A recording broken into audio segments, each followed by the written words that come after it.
Hello, welcome to a reading from the Bible of 1 Samuel chapter 19.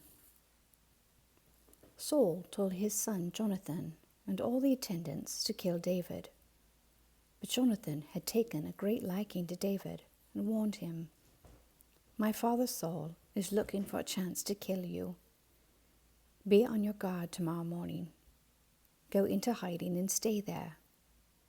I will go out and stand with my father in the field where you are. I'll speak to him about you and will tell you what I find out." Jonathan spoke well of David to Saul, his father, and said to him, "Let not the king do wrong to his servant David. He has not wronged you, and what he has done has benefited you greatly. He took his life in his hands when he killed the Philistine.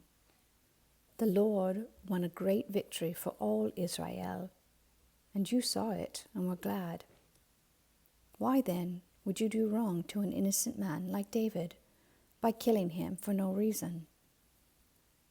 Saul listened to Jonathan and took his oath. "As surely as the Lord lives, David will not be put to death." So Jonathan called David and told him the whole conversation. He brought him to Saul, and David was with Saul as before. Once more war broke out, and David went out and fought the Philistines. He struck them with such force that they fled before him. But an evil spirit from the Lord came on Saul as he was sitting in his house with his spear in his hand. While David was playing the lyre, Saul tried to pin him to the wall with his spear. But David eluded him as Saul drove the spear into the wall. That night, David made good his escape. Saul sent men to David's house to watch it and to kill him in the morning.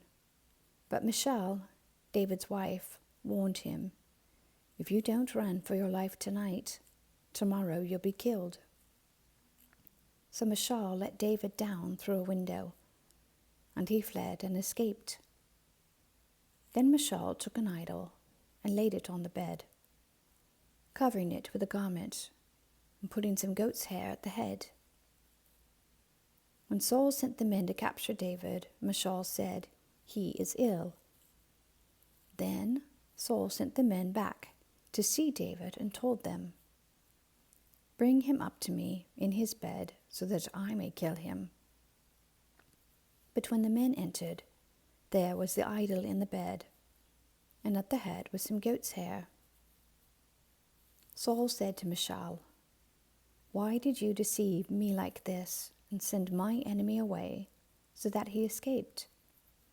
Michal told him, "He said to me, 'Let me get away. Why should I kill you?'" When David had fled and made his escape, he went to Samuel at Ramah and told him all that Saul had done to him. Then he and Samuel went to Naioth and stayed there. Word came to Saul, "David is in Naioth at Ramah."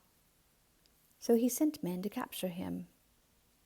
But when they saw a group of prophets prophesying, with Samuel standing there as their leader, the Spirit of God came on Saul's men, and they also prophesied.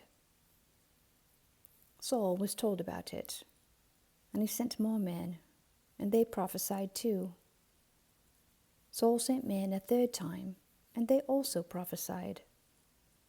Finally, he himself left for Ramah and went to the great cistern at Seku, and he asked, "Where are Samuel and David?" "Over in Naioth at Ramah," they said. So Saul went to Naioth at Ramah, but the Spirit of God came even on him, and he walked along prophesying until he came to Naioth. He stripped off his garments, and he too prophesied in Samuel's presence. He lay naked all that day and all that night.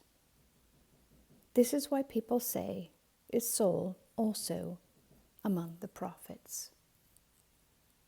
Amen. Thank you for listening.